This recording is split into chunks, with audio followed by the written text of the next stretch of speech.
ఎవడైతే అమ్ముతాడో ఆ అబ్బాయి పేరు షౌకత్ ముస్లిం. వాడే ఫోన్ చేసి చెప్పిండు వీళ్ళు.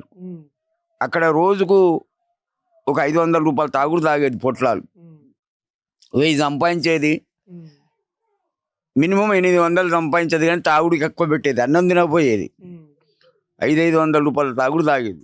ఎవరు నచ్చింది అనుకో, పాషా పైసలు లేవంటే తీసుకోపోరండు అనేది. కానీ లేదు అని అనకపోయేది. ఆడ వైన్సులలో డబ్బు తీసుకోరు, నాకు బార్లలో అడగరు. సూర్యన బార్ అని ఉంది అండర్ బ్రిడ్జ్ కాడ.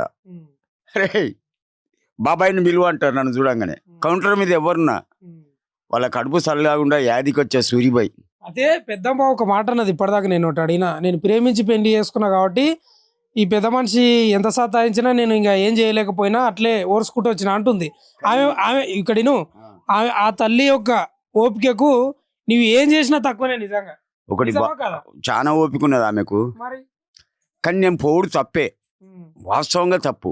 చెప్పిపోను ఉంటుంది, అమ్మ ఒక 4 రోజులు వరంగల్లో పోయేస్తా, అక్క జ్ఞాపకం వస్తున్నది, ఆమె పిల్లలు జ్ఞాపకం వస్తున్నారు, పోయేస్తా అని చెప్పిపోనుండేది. అది నా మొదటి తప్పు అండి. ఇక రెండో తప్పి నన్ను చంపేసిండ్రు.